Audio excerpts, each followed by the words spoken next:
Hello children, welcome to the last part of this chapter microorganism friend and foe. In this chapter we will discuss about disease causing microorganisms, food poisoning and preservation. So, disease causing microorganisms are known as pathogens. How the communicable diseases are caused by pathogens, their prevention, carriers of pathogens, then disease causing microorganisms in animals and plants, food poisoning and preservation. These points we are going to discuss in this chapter, this session today. So, microorganisms in beforehand we have learnt about microorganisms which were very helpful to us, which are beneficial for us. Now, we will discuss about the harmful microorganisms. So, microorganisms can be harmful in many ways. Some of the microorganisms cause diseases in human beings, other animals and plants. Some spoil food also. So, microorganisms which cause diseases are called pathogens. These microbial diseases which can spread from an infected person to a healthy person through air, water, food or physical contact etc. are called communicable diseases. The disease which can spread from an infected person to a healthy person through air, water, food or physical contact are called communicable diseases. Example, common cold, chickenpox, AIDS. Now, when a person is suffering from common cold, he is sneezing, fine droplets of moisture carrying thousands of common cold viruses are spread in the air. The virus enters a healthy body through breathing. The communicable diseases can spread in the following ways. You can see 5 categories are here. 1. By air, diseases like common cold and measles spread by air. By infected food and water, typhoid and hepatitis, otherwise we call hepatitis as jaundice, and by insect bite like mosquito we have dengue and malaria. Then by direct contact, now coronavirus is on terror, then chickenpox is there. By sharing infected needles we are getting AIDS. So, always you are advised to use disposable syringes. We always know that prevention is better than cure. So, here we will discuss some of the prevention methods of communicable diseases. So, commonly we should keep a handkerchief on the nose and mouth while coughing or sneezing, or we can use a mask. Nowadays, you are seeing everybody is using a mask. We should keep a safe distance and social distancing from the infected person, social distancing, so that we should not come in the direct contact of the person and the disease should not get transferred. Keeping the patient in complete isolation. Do not be afraid, complete isolation. Now, you must have understood that the disease spreads by direct contact. To avoid direct contact, the patient is kept in complete isolation. Using disposable syringes and needles while taking injections.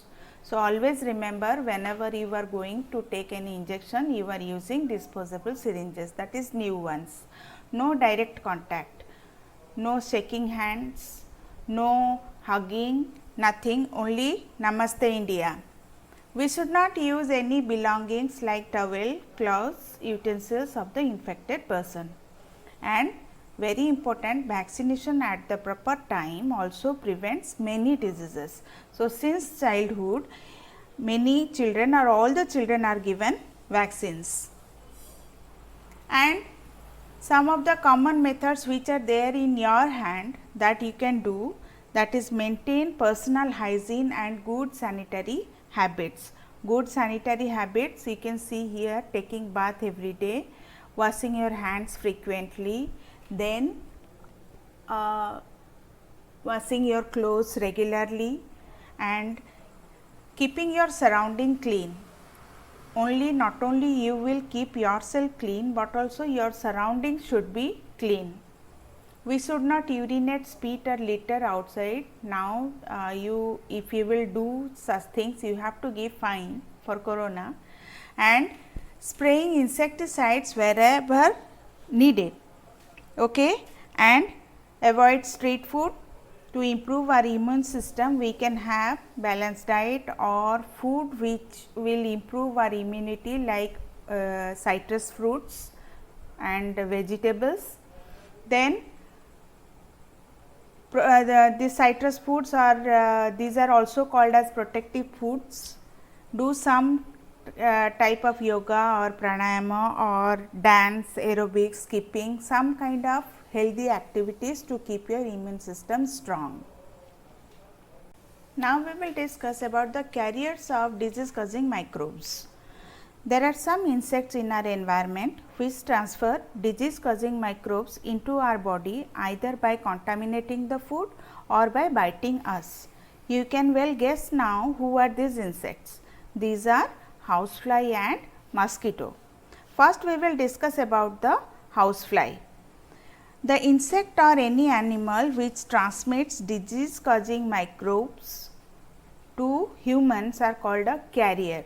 So, mosquito and flies are called as carrier of diseases. The two most common insects or carrier that carry disease causing microorganisms are housefly and mosquito. Now, let us discuss about the housefly. They are the carrier of the diseases like cholera, dysentery, tuberculosis and typhoid. Some 65 diseases are caused by flies. House flies breed and feed in filthy places or in sanitary places. See, garbage heap. Here this is the breeding place of flies. From here they will come and sit in our food and they will start causing diseases. When they sit on garbage or animal excreta, pathogens stick to their bodies. When these flies sit on uncovered food, they transfer the pathogens, and whoever eats the contaminated food is likely to get sick. So, now how to prevent the diseases spread by the house flies? To prevent diseases spread by flies, the food should always be kept covered so that flies cannot sit on them, and we should eat hot food. Then avoid consuming uncovered items of food from the roadside stalls. Then we should not leave household garbage here and there, and garbage bins always should be kept covered. Mosquito as a carrier. Another example of a carrier is mosquito. They spread the diseases like malaria, dengue, chikungunya, yellow fever, filariasis. Most common disease spread by mosquito is malaria. It is the female Anopheles mosquito which carries the diseases. Disease causing parasite, the malaria parasite. The malaria parasite is otherwise called as Plasmodium, which is a protozoa. When female Anopheles mosquito bites a person suffering from malaria, it sucks the infected blood. When this infected mosquito bites a healthy person, it transfers the malaria parasite into his blood stream along with its saliva. Now, the healthy person is infected. So, remember, malaria is caused by Plasmodium. It is a protozoa. Now, look to the picture. This is the female Aedes mosquito which acts as a carrier for dengue virus. They bite you early in the morning.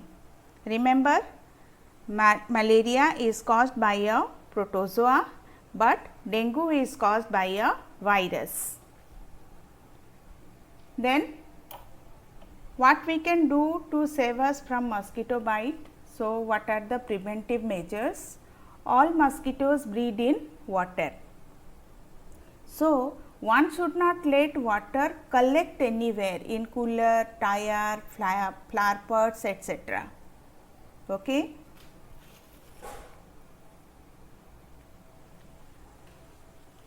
Then by keeping the surrounding clean and dry, we must use mosquito repellents and mosquito net.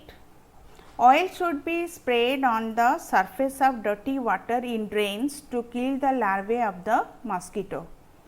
And you must have seen BMC man spraying mosquito repellent on the drains. Then you must try to make a list of measures which help to avoid the spread of mosquitoes and flies. You have your own preventive measures record. Now, let us discuss about the disease causing microorganisms in animals. Not only humans, microorganisms also cause diseases in animals. You can see here picture of Robert Koch. In 1976, he discovered the bacterium Bacillus anthracis. It is transferred from the cattle to humans. In humans, it is famous as Sottas disease, which is a fatal blood disease.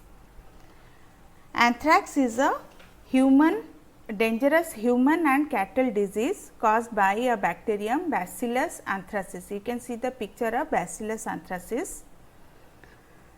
Now, another disease caused by microorganism is foot and mouth disease of animals, mainly in cattle. It is caused by picorna virus. Microorganisms also cause diseases in plants. Some of the plant diseases like citrus canker, rust of wheat, yellow vein mosaic in lady's finger, fire blight in apple, then blight in potato, soft rot in carrot, loose spot in wheat, black spot of rose, red rot of sugarcane. These are some common diseases caused by microorganisms. So, what happens? Due to these diseases, the yield of crop reduces, causing loss to the farmers and loss of food for people. They can be controlled by the use of certain chemicals or pesticides which kill the microbes.